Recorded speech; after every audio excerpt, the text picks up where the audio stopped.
lançar. Os homens terão que crer e irão acordar.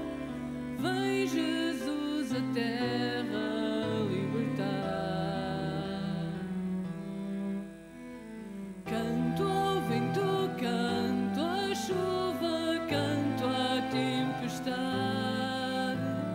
Canto ao amor, canto à vida,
olhamos para elas e damos as mãos, e dentro de nós havia uma força capaz de fazer de todos irmãos.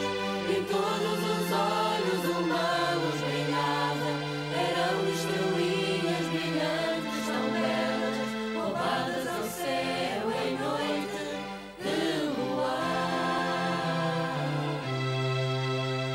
Então esse campo foi-se alargando, então as crianças foram se espalhando, e era todo o mundo que então contemplamos, o mundo de paz que sempre ansiamos.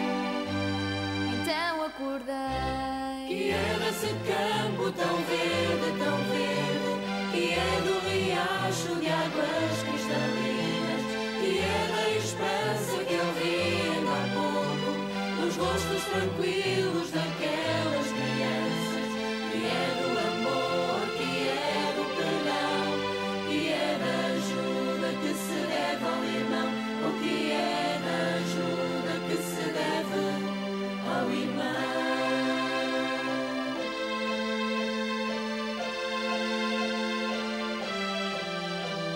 Então resolvemos que há que trabalhar e que somos nós quem tem que começar. E enquanto tomamos esta decisão, fomos dando forma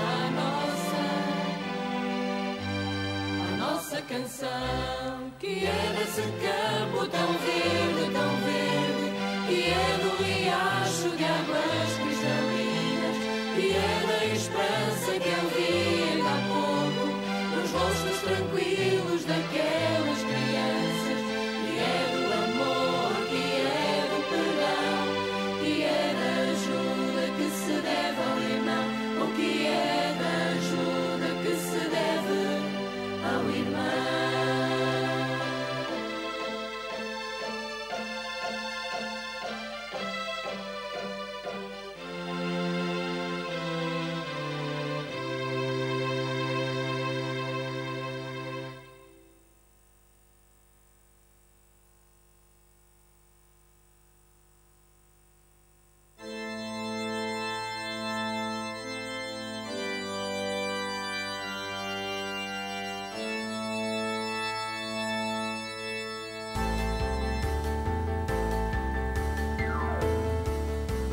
Somos juventude espírita, caminhando para ti, Senhor. Levaremos na mão uma flor, no coração amor. Levaremos na mão uma flor, no coração amor. Ser espírita é saber ler o amanhã, em que vibra a harmonia universal. É ser jovem ajudando aquela alma irmã que caiu derrotada pelo mal. Nós queremos a luz espalhar, Senhor. Nós queremos a dor mitigar. Nós queremos um mundo melhor no amor, e com fé saberemos triunfar. Nós somos juventude espírita, caminhando para ti, Senhor. Levaremos na mão uma flor, no coração amor. Levaremos na mão uma flor, no coração amor. Somos jovens prontos para no amor servir, revivendo na pureza o cristianismo. Seguiremos caminhando para o porvir, espalhando mundo afora o espiritismo. Nós somos juventude espírita, caminhando para ti, Senhor.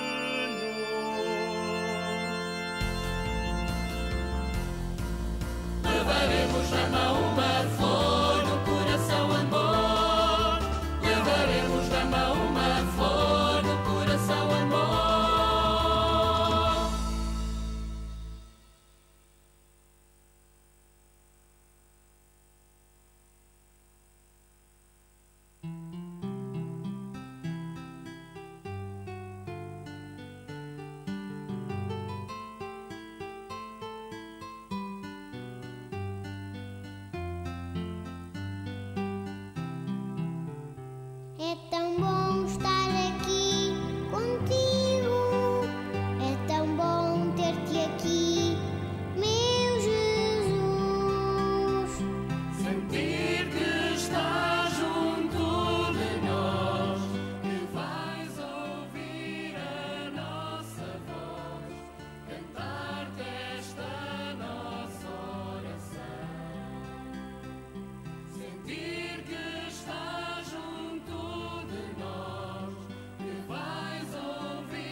Para os nossos telespectadores que entraram em sintonia connosco neste momento, bem-vindos.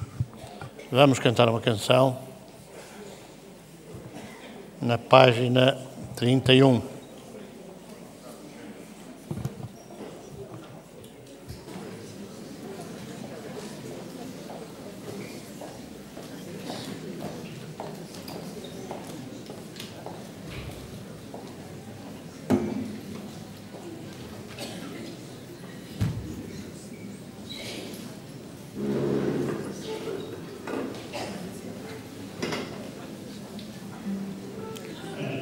É tão bom.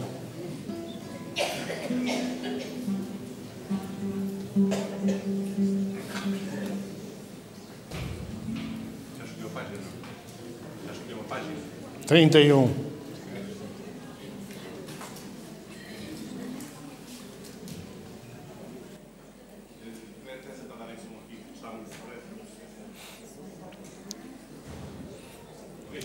A Regi, faz favor ligar o microfone.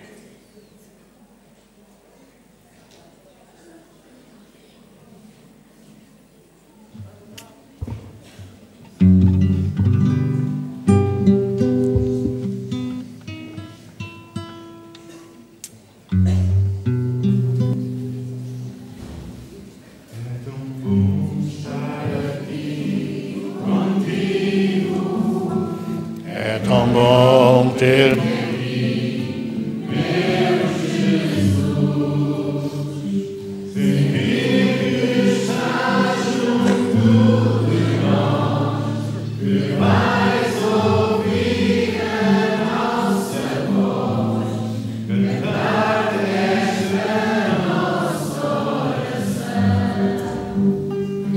Sentir que estás junto de nós, que vai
Senhor Jesus, uma vez mais que esteja connosco esta noite, através das tuas falanges, socorristas, dos trabalhadores da tua seara, dos nossos companheiros, guias, mentores, que trabalham na nossa instituição, e que a todos em conjunto consigamos harmonizar o nosso ambiente, libertar-nos das preocupações e dos pensamentos do dia-a-dia, para podermos agora, sim, escutar mais uma parte do teu Evangelho, entender o melhor e aurir forças para que possamos vencer as dificuldades e os desafios do nosso dia-a-dia.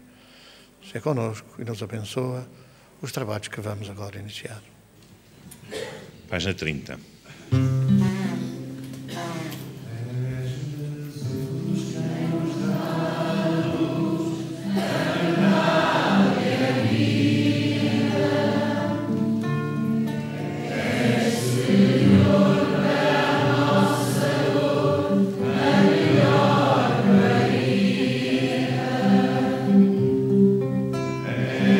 Jesus, quem nos dá a luz, a verdade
que estais no céu, santificado seja o vosso nome. Venha a nós o vosso reino, seja feita a vossa vontade, assim na terra como no céu. O pão nosso de cada dia nos dai hoje. Perdoai as nossas ofensas, assim como nós as perdoarmos a quem nos tem ofendido. E não nos deixeis cair em tentação, mas livrai-nos do mal.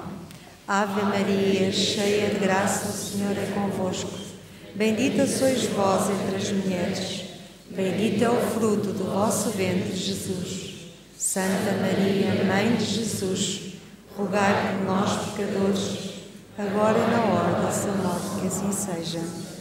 A virtude, no mais alto grau, integra o conjunto de todas as qualidades essenciais que definem o homem de bem. Ser bom, caritativo, laborioso, sóbrio, modesto, são as qualidades do homem virtuoso. Infelizmente, são muitas vezes acompanhadas de pequenas enfermidades morais que as denigrem e atenuam. Aquele que faz ostentação de sua virtude não é virtuoso, pois que lhe falta a qualidade principal, a modéstia, e tem o vício que mais se lhe opõe, o orgulho. A virtude verdadeiramente digna desse nome não gosta de se mostrar. Adivinham-na. Ela, porém, oculta-se na obscuridade e foge à admiração da multidão. São Vicente de Paulo era virtuoso. O digno cura de Artes era virtuoso. E também muitos outros, quase desconhecidos do mundo, mas conhecidos de Deus. Todos esses homens de bem ignoravam que fossem virtuosos. Deixavam-se ir ao sabor das suas santas inspirações e praticavam o bem com desinteresse completo e inteiro esquecimento de si mesmos. É a virtude assim compreendida e praticada que vos convido, meus filhos, é esta virtude verdadeiramente cristã e verdadeiramente espírita que vos concito a consagrar-vos, mas afastai-vos de vossos corações o orgulho, a vaidade, o amor próprio que sempre desfiguram as mais belas qualidades. Não imiteis o homem que se apresenta como modelo e publicita, ele próprio, as suas qualidades a todos os ouvidos complacentes. Esta virtude de ostentação esconde, muitas vezes, uma imensidade de pequenas torpezas e de odiosas covardias. Em princípio, o homem que se exalta a si mesmo, que ergue uma estátua à sua própria virtude, anula por esse simples facto todo o mérito real que possa ter. Mas que direi eu daquele cujo único valor consiste em parecer o que não é? Quero admitir de boa vontade que o homem que pratica o bem sente no fundo do seu coração uma satisfação íntima, mas desde que tal satisfação se exteriorize para colher elogios, degenera em amor próprio.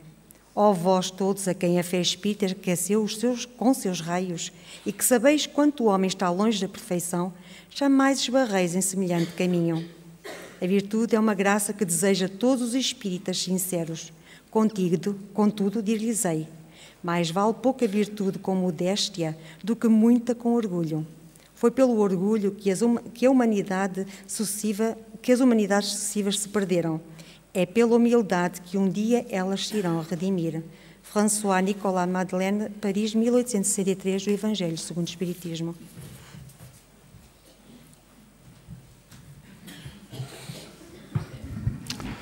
O mundo foi hipocritamente surpreendido há 2 ou 3 meses atrás, volto a repetir, hipocritamente surpreendido com o rapto de mais de 200 crianças em escolas da Nigéria. Por que é que eu digo hipocritamente? Porque os raptores foram escutados pela comunicação social. Muitas destas tragédias, muitas destas misérias humanas, tenho que dizer, devem-se à comunicação social. Devem-se à comunicação social. Porque se a comunicação social não desse voz a essas vozes, se calhar muitas das coisas que acontecem não aconteceriam. Então esse porta-voz, esse grupo terrorista, às vezes as pessoas pensam, terrorista, credo. O terrorista é que espalha o terror. Não tem mais nada a ver com o assunto. Quando em 1961 arrebentou o terrorismo em Angola, o que aconteceu foram atos de terror que um grupo de habitantes, certamente bem manipulados, lançou, particularmente contra as mulheres e contra as crianças, porque muitos dos homens conseguiram fugir. Agora, porquê e anuncia o porta-voz que, como era tradição, em vez de serem os pais a vender as filhas, iam eles vendê-las. E por isso é que eu digo que é uma hipocrisia generalizada. Porque no século XIII, quando, de alguma forma, nos situamos no século XIII, vamos falar no primeiro quartel do século XIII, quando Francisco de Assis desenvolvia as suas tarefas para reerguer a Igreja da Humildade, na Europa, as mulheres pilavam o milho, o arroz, o trigo, pilavam, isto é, num pilão com uma marreta que pulverizavam os cereais, com os filhos às costas. E nessa época também davam de mamar por baixo dos braços, como hoje fazem em África, na maior parte dos países africanos, mais na região central. A região central é uma região mais miserável, mais atrasada. E também há fotografias disso na internet, e vêem-se os seios das mulheres estendidos para os filhos agarrarem e mamarem, por trás, pelas costas. Era uma prática da Europa, daquela época, século XIII. E, portanto, também havia, ainda há hoje, a poligamia. Os homens tinham várias mulheres, que eram objeto de negociata. As famílias tinham tanto mais riqueza, mais fortuna, quanto mais filhas tivessem. Não é filhos. Rapazes não interessavam, era uma desgraça para uma família ter homens, filhos homens. Porque quem rendia, de facto, eram as filhas, ou os filhos mulheres. E o rendimento era significativo. Eu conheci de perto, muito de perto, essa situação. E então, pois com certeza, os pais vendiam as filhas 6 vacas, 7 vacas, 8 vacas. Quanto mais vacas, mais fina era o produto da venda, era mais requintado. E vendiam, e vendem. Porque aquilo que eu conheci foi há 40 anos atrás, 40 e poucos anos atrás, e não mudou. Claro que aquelas forças agora, terroristas, da Al-Qaeda, sei lá o que for, porquê é que não hão de ser eles a vender, dizem eles? Os pais vendem. Aqui é hipocrisia. O mundo não acordou para esta lamentável prática de vender as filhas. Porque depois vêm os maridos, não é? Ficam com aquele suporte financeiro, económico. Se alguém quiser levar a mulher, pois que leve, mas tem que pagar tantas vacas. Vacas e outros objetos de valor. Porque a mulher é um instrumento de prazer. É um instrumento que o homem utiliza. Quando cansa, despacha. Venha o outro, lá leva mais umas vacas, toca dali, toca de lá. São as fortunas, são as heranças. E isso é uma coisa corriqueira, uma coisa vulgar.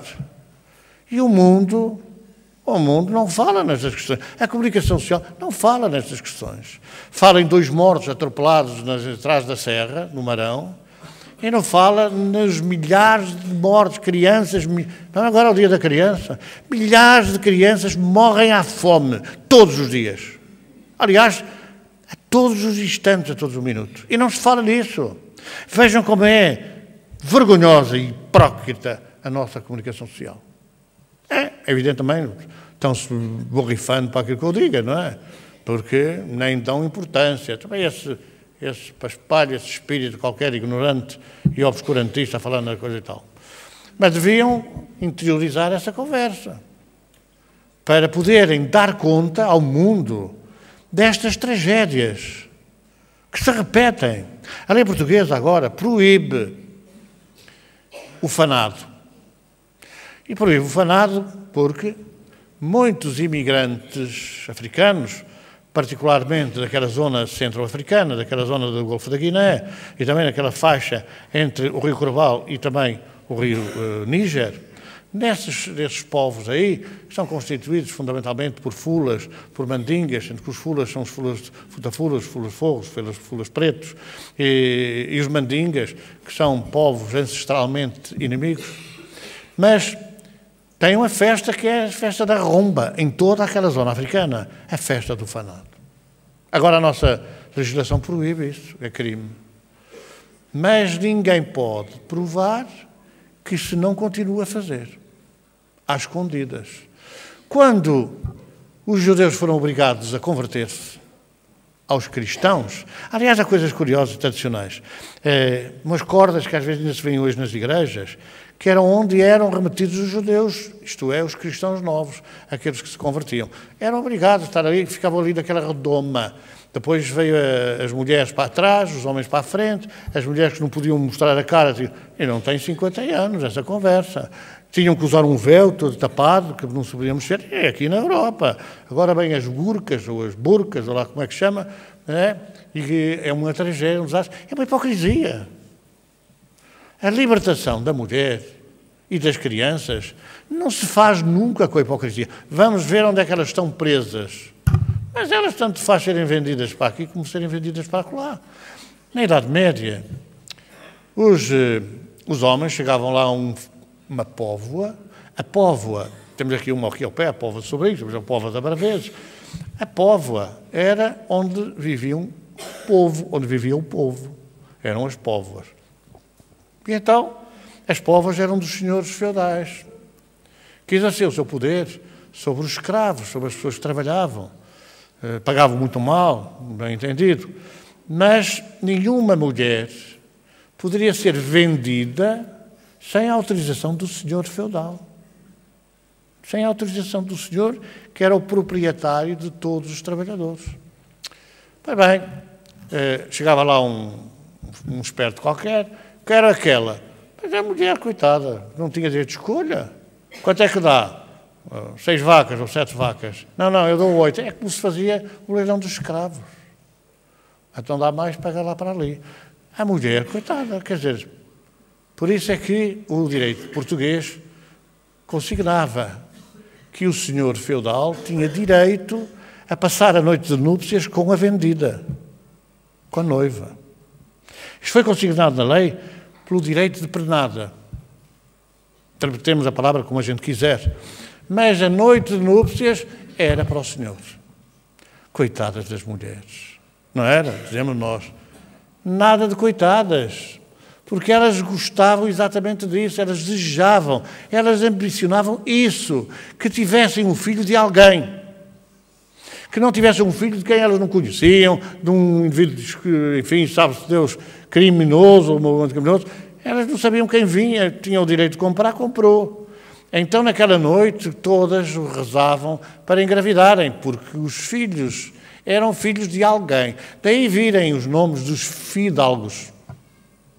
Filhos de alguém. A mulher era uma coisa, portanto, se era uma coisa, ao menos que a coisa valesse a pena. Ou aquilo que se lhe sucedia. Então, é mal que dizia a gente estar a falar em coisas que desconhece. Partamos para uma campanha de libertação. Mas generalizada, quer dizer, não é admissível que numa família as mulheres não tenham direito de escolha. E o que é pior é que as grandes incentivadoras a isso são as próprias mães. São as próprias mães. De uma forma muito curiosa.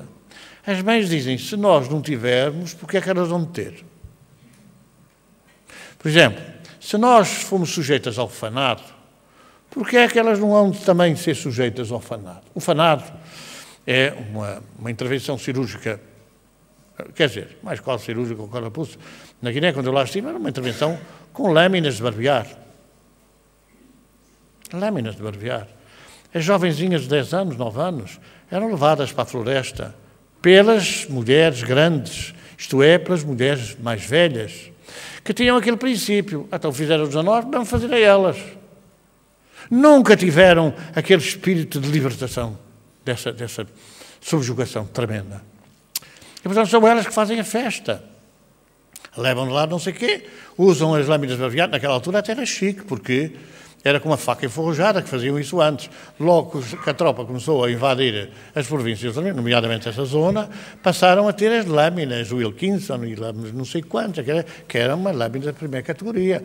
E então, fazendo essa cerimónia, cortavam o clitóris para que as mulheres, as crianças, não viessem a ter prazer e, naturalmente, não desejassem experimentar outros homens. Era uma tradição que vinha desde a guerra entre Fulas e Mandingas.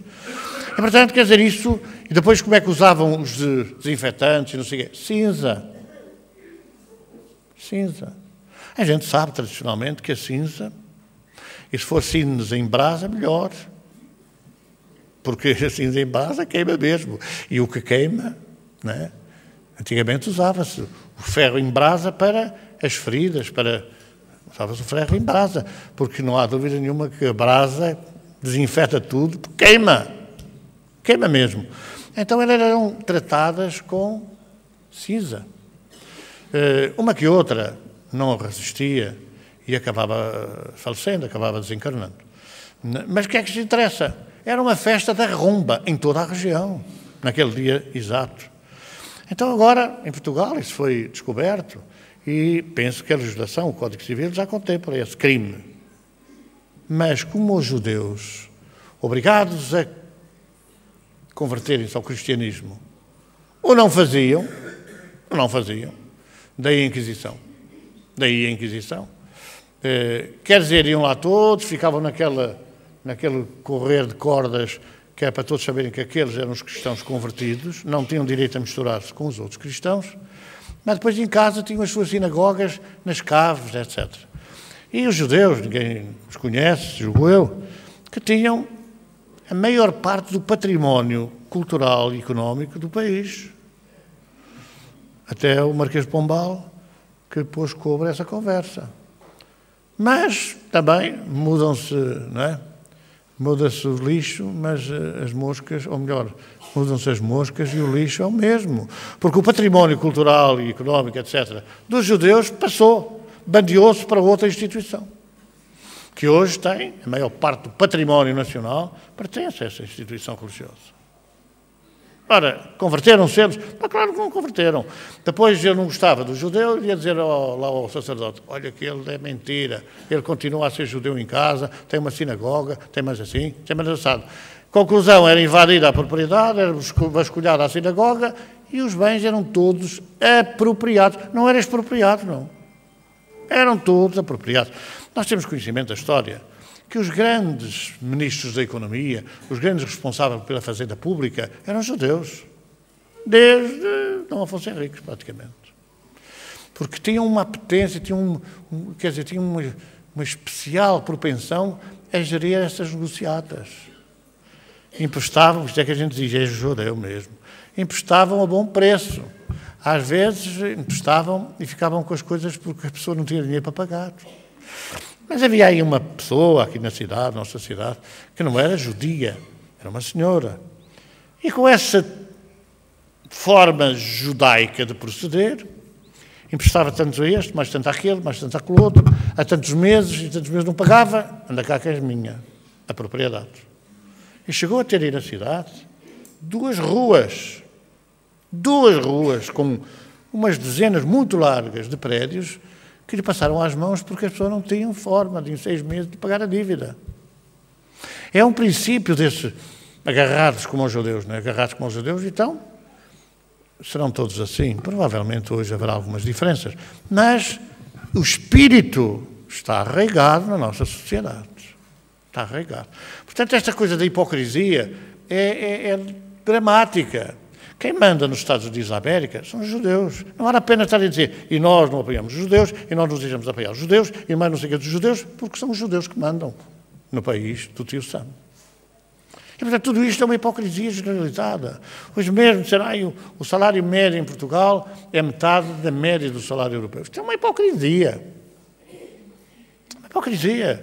Porque quando rebentou a crise da Grécia e de Portugal, a Grécia tinha um salário mínimo de 700 euros e nós tínhamos um salário mínimo de 480 euros. É hipocrisia. Mas a comunicação social não fala nisso. E a comunicação social é que faz opinião. Mesmo passando mentiras deslavadas. As verdades, às vezes, está comparado o silêncio. Às vezes está comparado o silêncio. Portanto, esta questão das jovenzinhas raptadas, nós precisamos ter algum cuidado nesta análise. Vamos libertar-nos, com certeza. Mas é preciso libertar todas as mulheres sujeitas ao mercantilismo, ao mercado que continua a ser um mercado de escravos. E quando eu não falo de cor. Porque eu vivi essa situação de muito perto. De muitíssimo perto. Ou outras coisas que eu também já contei, que em cada 10 grávidas davam à luz 9 mortos. 9 crianças mortas quando eu cheguei àquela região. Ai, mas aquilo era uma tragédia. Pois é claro que era uma tragédia. Porque nunca ninguém ensinou as mulheres daquela zona a posição que deviam ter quando era do parto. Nunca ninguém as ensinou. E, naturalmente, ao começar o parto, e a parte mais difícil é a cabeça, a saída da cabeça, que é a parte que é o choque primeiro do nascimento, elas sentiam um alívio quando chegava ao pescoço e dobravam-se. E quando se dobravam, estrangulavam os filhos. Ai, mas são assassinos? Não. Que, aliás, eu já dei nota disso, já contei algumas vezes. Foi simples, mas muito simples, acabar com isso. Eram só precisos 4 homens. Também dizia, já no tempo de 1640, que para tirar um português da casa eram precisos 4. Mesmo para o funeral. E tem que levar o caixão às costas. As pessoas acham, isto é uma coisa terrível, tem que levar o caixão às costas, tem que ser 2 de atrás, 2 da frente. E agora tem mais. Pois bem, quer dizer, 4 homens, não é? Um para cada perna e outro para cada braço. E agora não sais daqui enquanto a criança não estiver toda cá fora. A criança estava toda cá fora. Largavam, pronto, já não havia perigo nenhum. E a mortandade passou de 9 em 10 para 1 em 10. Uma coisa simples.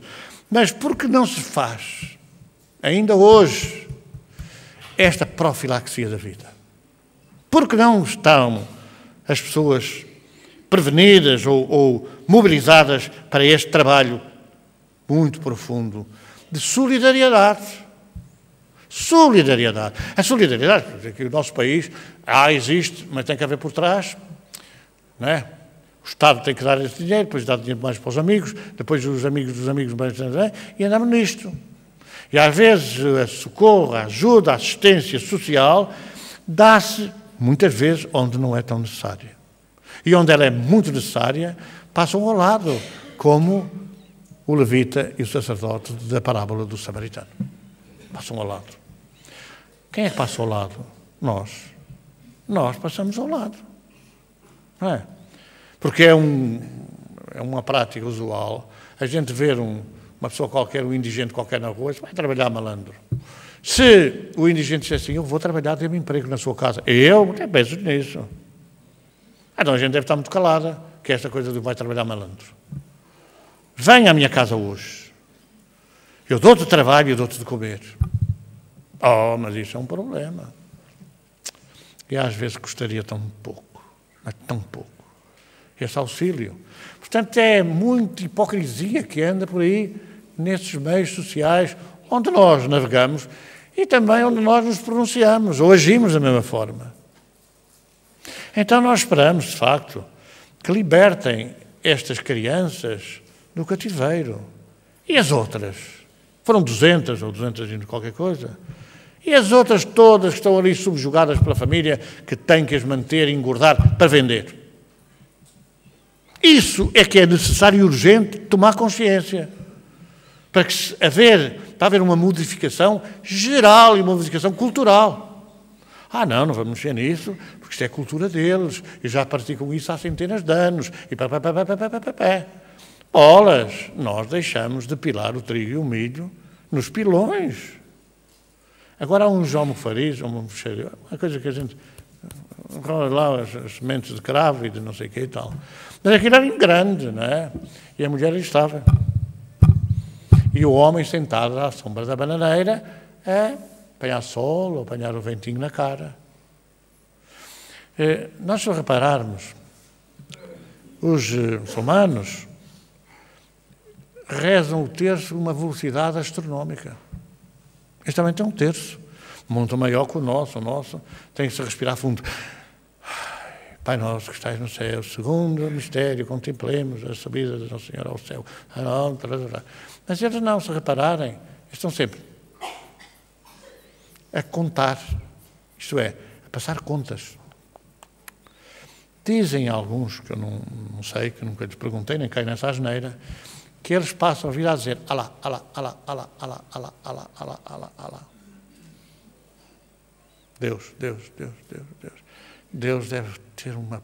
Quer dizer, é um sacrifício tremendo, já viram?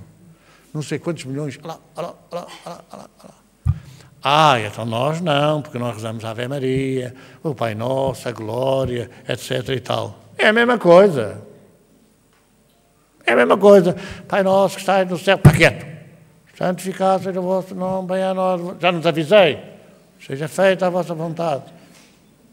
Ave Maria, Santa Maria, Mãe de Deus, rogai para nós, pecadores, agora na nossa morte. Amém. Santa Maria, Mãe de Deus, rogai para nós. Zero. A maior parte de nós não sabe o que está a dizer. Não sabe o que está a dizer. E não sabe que está a dizer mentiras deslavadas. Perdoai as nossas ofensas, assim como nós perdoamos a quem perdoamos. Se repararam, a gente vai dizendo nós perdoarmos. Porque se perdoarmos, seremos perdoados. Mas nós não perdoamos. Nós não perdoamos. Quem mas faz, pagas. Ou-te acertar o passo. Só se eu não puder. Se não pode de uma maneira, levanta as calúnias, fala disto, fala daquilo, fala daquilo outro. Mentiras deslavadas a maior parte das vezes. E muitas vezes são o reflexo daquilo que as pessoas são capazes de fazer. Então projetam nos outros. Se fosse eu, fazia assim. Fulano fez assim, de certeza. É isto que passa e a verdade é esta e toca de passar. Não é? Acreditando que Deus está lá em cima e diz assim, deixa lá, isto é uma mentirita deslavada. Não vale nada e tal. Continua. E, entretanto, vidas foram destruídas, famílias foram separadas e por aí adiante. Às vezes a gente diz assim, mas eu não merecia a calúnia. Eu, às vezes, tenho dito que conheci uma pessoa que dizia assim, eu nunca menti. Eu dizia assim, poça, porque é ainda mentira. Eu nunca menti. Pronto, está esclarecida a situação. É mentiroso ou mentirosa com Tomás. Quer dizer, não é com o Tomás do antigamente. É persistentemente mentiroso ou mentirosa. Porque, em verdade, quem é que não disse uma mentirita, nem que seja uma santa mentirita? E, às vezes, é preferível esconder a verdade do que contrariar a verdade, porque eu não digo a verdade, você não me mentiu. Não menti nada. Eu não menti nada, eu não disse nada, não falei. Mas eu devia ter dito que era isto assim, mas também não devia ter dito que era o contrário. Se eu disse assim, não é mentira, aí eu estava a mentir. Agora, se eu não comentar, se eu não fizer nenhuma alusão à história, eu omito a verdade, mas não minto. Mas as pessoas têm uma facilidade, uma inclinação para mentir. Antigamente dizia-se com quantos dentes tem. E havia pessoas que diziam, eu não tenho nenhum, é uma postiça, não é? Uma ditadura postiça, portanto não mente. Mente com as que tem, que estão-se a trabalhar, e com aquelas que não têm, que são as postiças, mente a adorar. Então a gente tem que ter muita cautela, porque Deus, diz o povo, não dorme. Mas condena ao fogo do inferno eternamente. Não. Nós temos que passar pelo mesmo que fizemos passar os outros. Isso não há equívoco. Mas eu fui caluniado e não merecia. Agora. Não merecia? Agora. Mas está contabilizado na minha consciência o que eu fiz ou deixei de fazer. Fiz de bom ou fiz de mal? Ou deixei de fazer de bom, não de mal. Porque o mal agrava as nossas situações. Então fala-se muito, diz assim, fulano é filho de Beltrano, não é? Que há uns anos atrás, umas dezenas de anos, talvez 30 ou 40 anos, era um problema. Uma pessoa acusar outro de ser o pai do filho era um problema, porque em 2/3 das hipóteses era mesmo. Era sangue A, sangue AB, sangue não sei o quê, e portanto podia haver várias referências, o pai tinha A, o outro tinha O, e haver ali uma hipótese de ser do tipo de sangue da mãe ou do tipo de sangue do pai. E ali era uma complicação. Felizmente, hoje, é possível, através da análise do ácido nucleico, que é o ADN, que não há dúvida nenhuma. A pessoa pode dizer, não sou. Está aqui. Aliás, para identificar nos terremotos, nessa coisa toda, nesses desastres, é utilizado o ADN, equipas especiais que vão analisar o ADN, até às vezes pelos dentes e por aí fora, e sabem exatamente como é que as coisas são. Aqui há 3 ou 4 anos atrás quiseram abrir o túmulo de Dom Afonso Henriques. Havia uma polémica. A polémica é que o Dom Afonso Henriques nasceu em Viseu, na freguesia de Guimarães. Os outros dizem, não, nasceu em Guimarães. Outros dizem, não, nasceu em Guimarães de Tavares, ou Guimarães de não sei o quê. Isto porquê? Porque se suspeita que o filho do Conde Dom Henrique, o tal de Afonso Henriques, morreu prematuramente. Morreu em bebê. E o aio, depois vinha a ser o aio de Dom Afonso Henriques, o Egas Muniz, trocou o filho dele pelo filho do rei. Do rei, que na altura era um conde, não é? Conde Dom Henrique. Para que houvesse rei. E para que houvesse rei, então ele deu o seu filho, que passou a ser o filho do conde, e portanto o rei, enquanto o filho do rei estará sepultado numa capela ali para os lados de Lamego. E daí essa divergência entre ser originário de Viseu, Guimarães, ou ser originário de Guimarães. E há uma grande luta, já temos ali um monumento. Também, se as pessoas olharem para o monumento, não dão conta que é o Dom Afonso Henriques, não é? A não ser que seja o elmo metálico que ele poderia ter usado. Isso é uma complicação, também roubaram a espada que ele tinha lá embaixo na cava do Viriato, também roubaram a espada do Dom Afonso Henriques. Do Viriato, perdão. Ora, que era um homem, pegava uma espada de 1 metro com 30 quilos de peso, que não é brincadeira. A gente hoje, para pegar um saco de batatas de 20 quilos, tem que usar as 2 mãos e fazer um grande sacrifício. Então, quiseram abrir o túmulo para, através da análise do ADN, alguns investigadores até queriam utilizar os dentes, para confirmarem se era o filho do Egas Muniz ou se era o filho do Conde Dom Henrique. Isto tem algum suporte, porque o tal burro do Egas Muniz, não é? Foi à Espanha, lá na Castela, e disse assim, pronto, o meu rei, tal. E o rei de Castela disse, muito bem, tudo bem, etc. Quando chegou ao outro lado, diz-lhe o rei, eu não vou cumprir essa tua ideia. E o tal de Egas Muniz saiu outra vez na direção do rei e foi com uma corda ao pescoço, com um penhor de honra, entregar-se ao rei de Castela. Parecia quase o trabalho de Francisco de Assis durante as Cruzadas. E então, o Egas Muniz foi porquê? Tudo indica porque era o pai daquele que tinha falhado no compromisso. Era o pai de Dom Afonso Henriques. Mas estas coisas são importantes hoje? Não são. Era interessante que se viesse a saber com o ADN se era, de facto, um ou era o outro. Para deixar de haver estas disputas, ele é meu, o outro, não, ele é meu. E andamos nisto do é meu. Não sei se foi por isso que criaram a Mel, que é para tirar aquela coisa do meu e tal. Bom, isto para dizer que há muita coisa histórica que está por descobrir. Mas agora suspeitam, ou melhor, admitem os cientistas, que este ADN, que é uma marca registada, não é? É digamos assim, um penhor de realidade e de verdade, física, também existe no perispírito. Também existe no perispírito. Grosso modo, quer dizer o seguinte, quando for possível analisar o perispírito, que os cientistas querem lá saber essa coisa é de atrasados mentais, é de pessoas bruxos e tal, que andam nessa conversa. Embora alguns já dizem, não é conversa, não, o espírito existe. O espírito existe. Mas vamos chegar a uma conclusão de que, na análise desse corpo espiritual e do ADN espiritual, o ADN espiritual representará o quê? A gravação no perispírito do que nós fizemos ou não fizemos. O que fizemos de bom, o que fizemos de mal, ou podíamos ter feito de bom e não fizemos. Está tudo gravado. Quando for possível fazer esta análise, esta identificação, esta investigação científica, nós vamos poder saber o que é que está por detrás das nossas dores de hoje, do nosso sofrimento, dos nossos problemas, de não conseguirmos atingir determinados sonhos, de não conseguirmos realizá-los. Porque está lá gravado nesse ADN espiritual que nós fizemos mal, temos que receber o mal. Que nós fizemos as pessoas não atingirem os seus objetivos, não vamos poder atingir os objetivos. Está lá gravado. Hoje é possível saber isso através de uma atividade que nós espíritas não usamos. Nós usamos essa reflexão de uma forma lógica e racional. Mas é possível hoje fazer a regressão de memória. Nós não fazemos a regressão de memória aos espíritos. Não fazemos. É possível, através da mediunidade, analisar um caso e saber se a pessoa na vida passada era mentirosa, era falsa, traiu, fez, aconteceu, matou. É possível. É possível.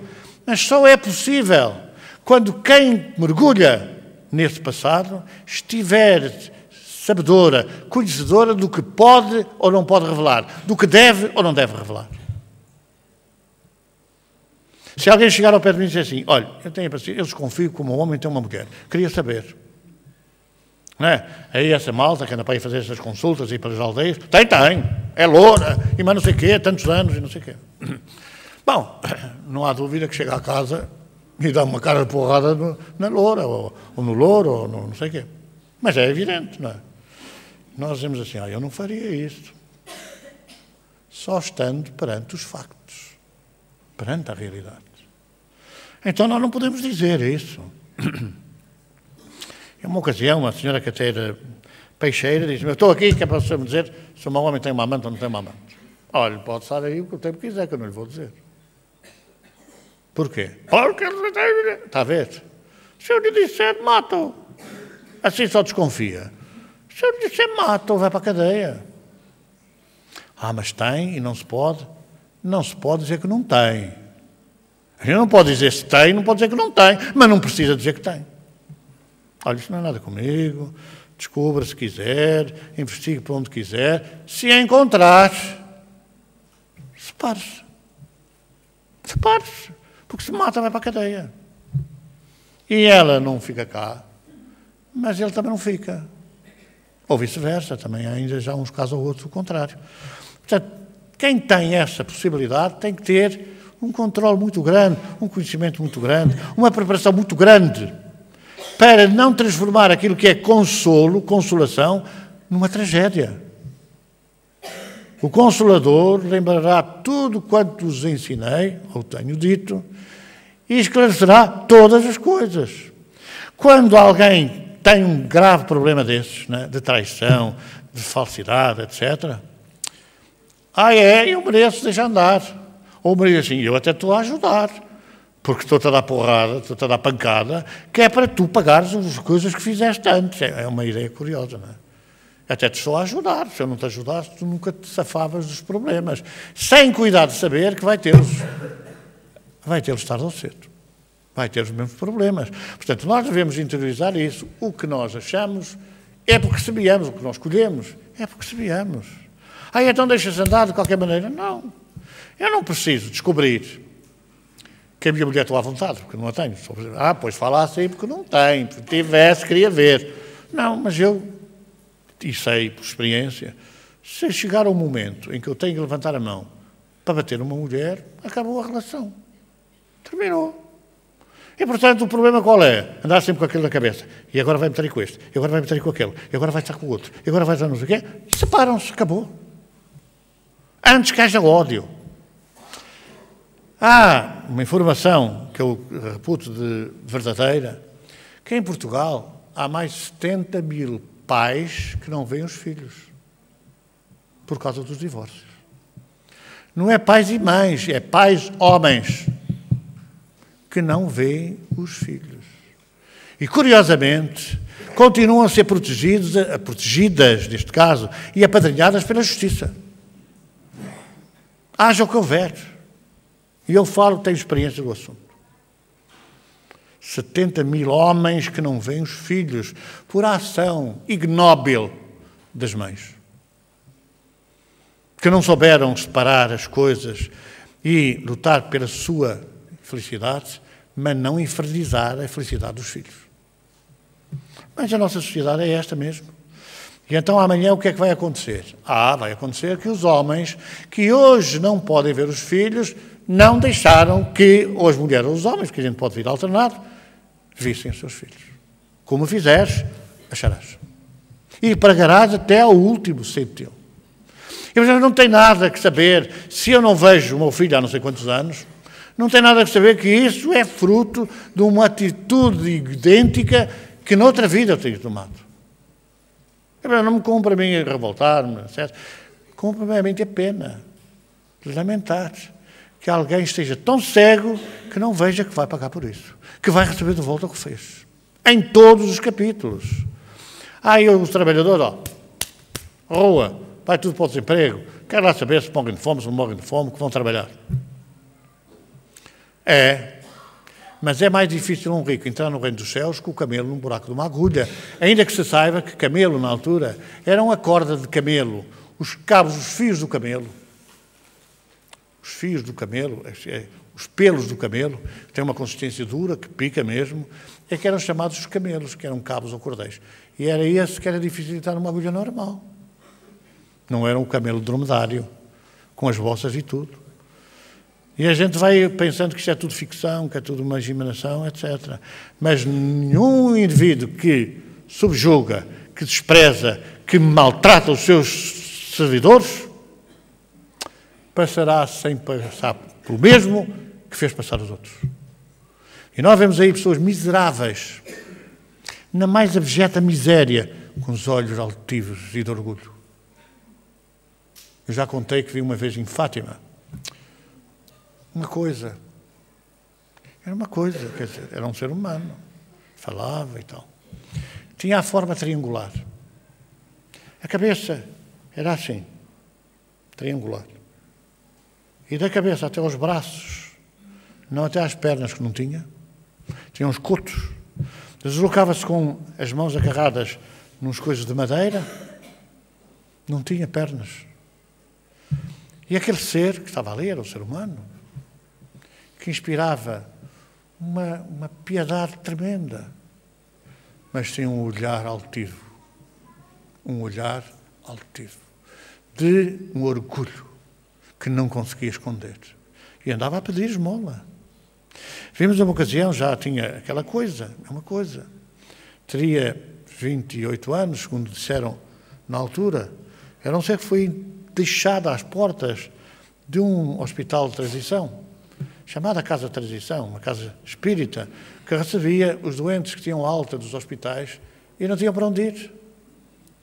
Então deixaram uma ocasião à porta da instituição um ovo. Era um ovo. Só se reconheciam os olhos, o nariz e uma abertura da boca. Tinha também uma abertura anal, tinha também uma abertura dos rins, renal, da bexiga. Mas era assim um ovo. Tinha 2 enfermeiras que se revezavam de 12 em 12 horas para lhe darem de comer, para lhe darem banho, para o tratarem, etc. Com um carinho que eu vou lhes dizer, eu nunca vi. Porque aquele ovo não falava, não expressava os seus sentimentos, as suas sensações, nada. Eu penso, depois de o visitar, foi em 1994, que ele terá durado poucos anos. Mas diziam as enfermeiras que estava lá há 28 anos naquela instituição. E manteve sempre. Veio aqui não há muito tempo, uma mãe com um filho ao colo. E então nós estivemos a tratar, analisamos e tal. E no final, quando ia a sair com o filho ao colo, perguntei-lhe. Pensava eu, tinha 9 anos, 10 anos, 11 anos. Que idade tem o seu filho? 36. 36. Era deste tamanho. 36 anos. Viram já? Imaginemos que nós às vezes não temos paciência para aturar os nossos filhos com 4, com 5, com 6 anos. Aquela mulher, 36 anos com o filho ao colo. Claro, pousava para fazer as refeições, para não sei o quê. E curiosamente ele só se sentia bem ao colo da mãe. Que ligações do passado. Que ligações do passado. Qual é a justificação científica? Qual a justificação científica para este drama? Qual o consolo que uma mãe destas recebe dessa ciência de braços abertos, que luta permanentemente pelas conferências de imprensa, para ver se são famosos, para ver se ganham um prémio Nobel e para ver se ganham os direitos de autor de qualquer descoberta que façam? Ora, vai ser possível, através deste ADN espiritual, verificar o que aconteceu no passado. Mas para quê? Aconteceu, aconteceu. Não, porque nós, aquilo que aconteceu, podemos mudar. Aquilo que aconteceu, nós podemos alterar, podemos modificar. A começar desde logo pelos nossos sentimentos, pelos nossos pensamentos, pela nossa conduta, pelo nosso comportamento, pela nossa postura perante a sociedade que nos rodeia e que às vezes tão maltratada, tão vilipendiada, tão desprezada é por nós. Não é pelos outros. É pelos outros e por nós. Então abrem-se campos extraordinários para haver uma justificação lógica. Pois claro, você no passado foi sapateiro remendão. Eu? Não é possível. Eu vivia na corte, de certeza, ao pé dos reis. Eu, sapateiro remendão. Porque ninguém quer ser. Ninguém quer ser agricultor. Ninguém quer... Só gente famosa.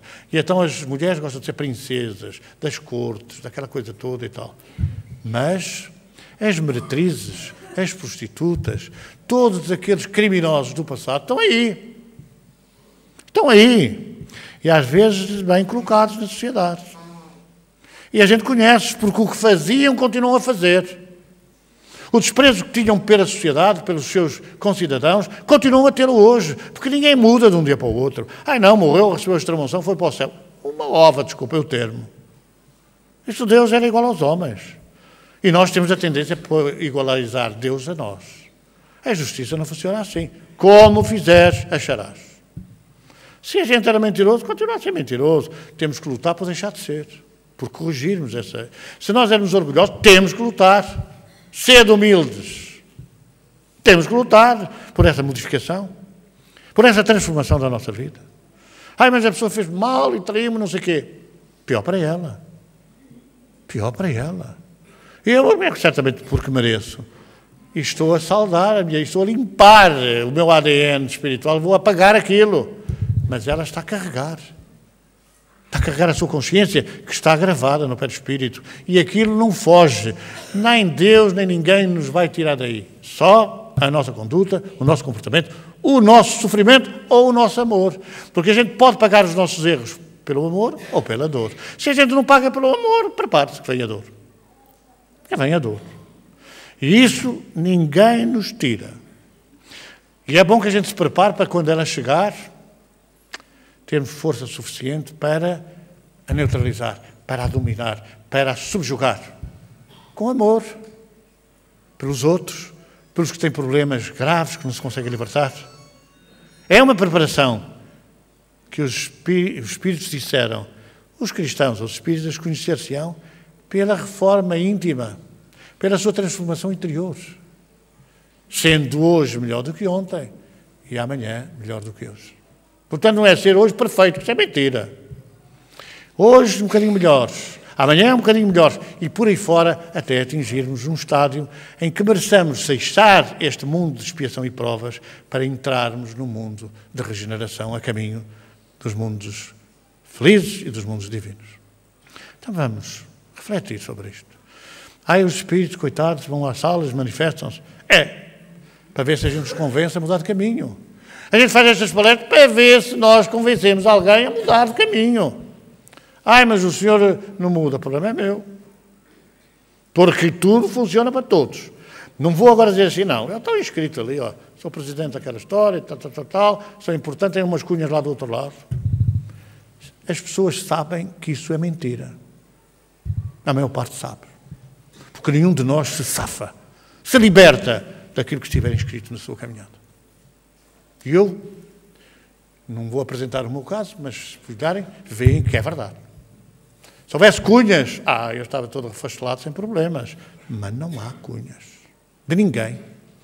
Pode haver aquela coisa, coitado, o desgraçado ali sofrer que nem o cachorro, deixa lá passar-lhe a mão pelo pelo, assim coisa, para ver se ele alivia um pouco e não sei o que mais. Mas tirar-nos a carga que nós angariamos do passado, só nós é que podemos libertar-nos dela. Só nós. Pela nossa conduta, pela nossa modificação interior, pela nossa transformação moral. Vamos fazer a nossa redenção pelos doentes.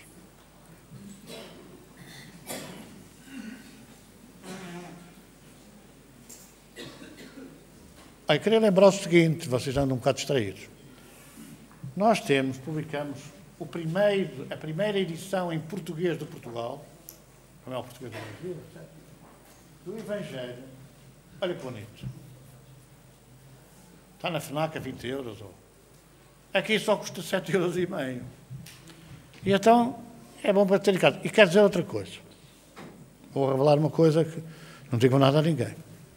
A lombada, esta lombada, tem aqui uns sinais aqui pelo meio. Ela está preparada para levar outro livro deste lado e outro livro deste lado, ficando a lombada nas prateleiras com esta imagem de Kardec. Esta imagem de Kardec vai ficar aqui, nas 3 obras básicas da doutrina espírita. Então, 7,5 euros, poça, não dá para ir ao cinema. Não é? Então, poderiam fazer essa colaboração connosco, adquirindo este livro, Evangelho segundo o Espiritismo, que está traduzido ao português de Portugal. Os livros que há aí sobre o Evangelho são traduzidos para o português brasileiro. Por exemplo, uma palavra que não é usada no português, conseguintemente, não existe. Conseguintemente, não existe. O que existe é por conseguinte. Mas paralelamente, rapidamente, existem os advérbios de modo, mas esse do conseguintemente não existe. Mas os nossos irmãos do Brasil utilizam-se em todos os evangelhos que eles traduziram. Tem essa palavra conseguintemente e outras. Abrasiva, por exemplo, nós não usamos abrasiva. Esta fé abrasadora, não usamos essa palavra. Além do mais, é um português que tem 80 anos de tradução. Então, como é para o Centro de Acolhimento São João de Brito, já viram? Poça, o Livro dos Espíritos vem a seguir, já está quase pronto, mas não vem já. Ainda dá para deixarem de tomar um café por dia, durante um mês, e arranjarem dinheiro para comprar o Livro dos Médiuns e o Livro dos Espíritos. Este agora tenham paciência, foi os cafés que não deixaram de tomar nos últimos tempos. Então podem colaborar connosco comprando o Evangelho segundo o Espiritismo, que é o Evangelho dos 4 Evangelhos, depois comentado sobre a doutrina espírita. E queria... Então as crianças estão aflitas para entrar, não sei porque é que não entram, mas pronto. Mas vocês podem entrar, que são menos crianças. E então é assim, no dia 22 de julho, olha que coisa maravilhosa, na véspera do dia de São João. São João é 23 para 24, nós vamos ter um convívio no Espaço do Fontelo, ainda não sabe bem exatamente onde é que é, onde vai haver jogos tradicionais e vejam só, porco no espeto, com um pão que eu acho que vai ser do Oliveira das Mães. Ainda não fiz essa coisa, sabe? Mas que vai ser daí. E vou-lhes contar, aquele pão com aquelas coisas do porco no espeto no meio é um espetáculo. Então podem se inscrever, está aí uma coisa de inscrições para saber se vamos precisar de 2 porcos ou 3. Ou se um só chega e cresce. No dia 13 faremos um convívio na Serra da Freita. A Serra da Freita é ali para os lados da Aroca, entre Valdecamba e Aroca. E é um sítio paradisíaco. Eu não conhecia, já lá fui 2 ou 3 vezes. Depois, quando conheci, até dá para fazer topless. É verdade. E vão ver as pedras parideiras, que ninguém sabe o que é que isso é. É um monumento único em Portugal. As pedras parideiras. Eu ainda não sei qual é o preço do autocarro, estou à espera de... Mas podem se inscrever, que não há de ser muito caro. Convívio na Serra da Freita, dia 13 de julho. 22 de junho, na véspera de São João. E ainda não sabemos se vai haver umas sardinhas, depende do preço das sardinhas, que estão ao preço... Enfim, mas irá haver. Mas irá haver vão 2 convívios. Podem levar a família toda. Claro, é por cabeça, não é? O porco, aquilo é uma maravilha. Vocês sabem o que é o porco no espeto. Olha, nem querem ver. É cortar aquela coisinha mesmo, assar ali, temperada, e depois é temperada outra vez e assada, depois é voltar a temperar e assar. É uma maravilha. Então, em inscrições.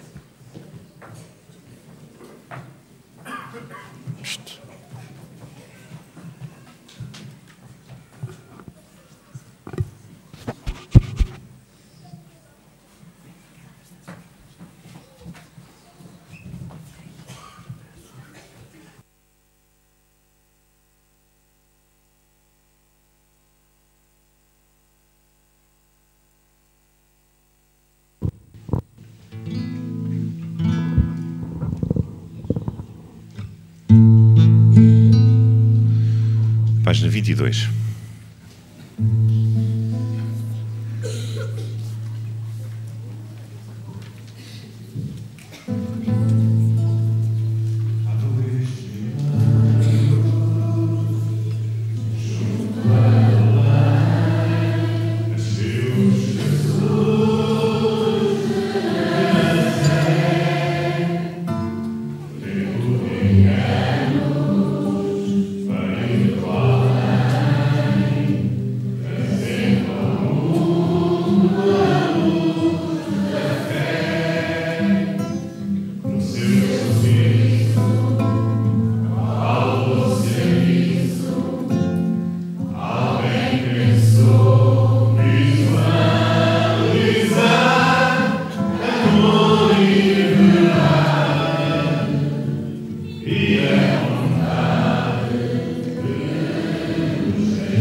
Vamos orar pelos doentes.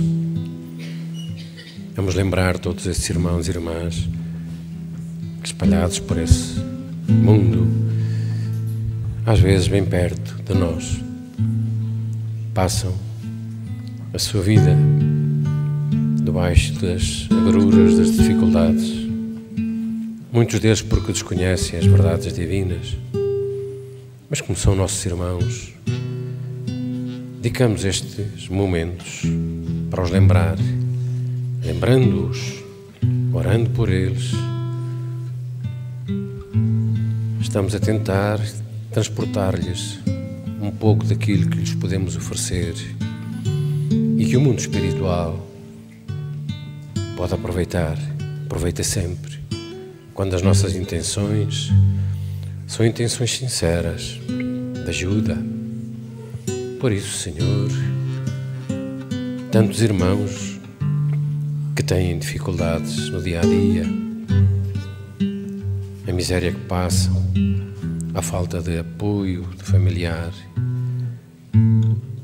a fome, a falta de carinho, de uma palavra amiga, os suplícios por que passam na sociedade materialista onde estamos inseridos, as dores que padecem nos hospitais ou nos locais onde têm que suportá-las, e aqueles também, Senhor, que no dia-a-dia tudo fazem para esquecer as dificuldades, conspurcando aquilo que são os seus dignos penhores, que são os penhores da nobreza, da alma e do corpo, vendendo-os, alugando-os, às vezes colocando-os sobre dificuldades ligadas às durezas das ofertas simples que se passam pelos tóxicos, pelo álcool e tantos entorpecentes. O sofrimento é constante, Senhor, e nós lembramos todos esses irmãos aqui, neste momento. Queremos oferecer aquilo que é um pouco da nossa paz, a nossa energia, este sentimento sincero de querer ajudar é aquilo que os bons amigos podem recolher. Por isso leva, Senhor, tu sabes, podes multiplicar a nossa oferta. Eles sofrem muito e saberão certamente que alguém se lembrará mais logo, mais tarde, por aquilo que são as necessidades por que passam, talvez minimizando-as, talvez as solucionando, quem sabe. Por isso leva, Senhor, leva, que a tua paz os envolva.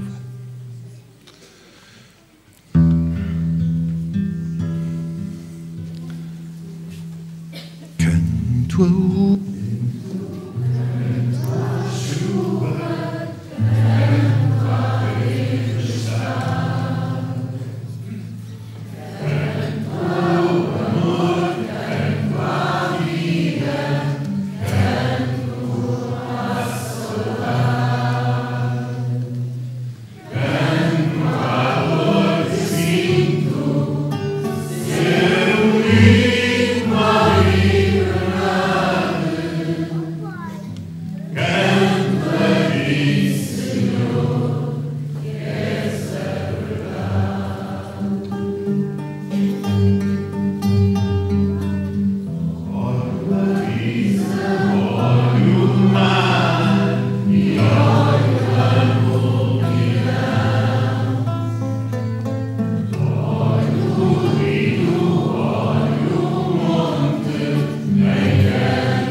Antes de passarmos ao trabalho que se segue, nós gostaríamos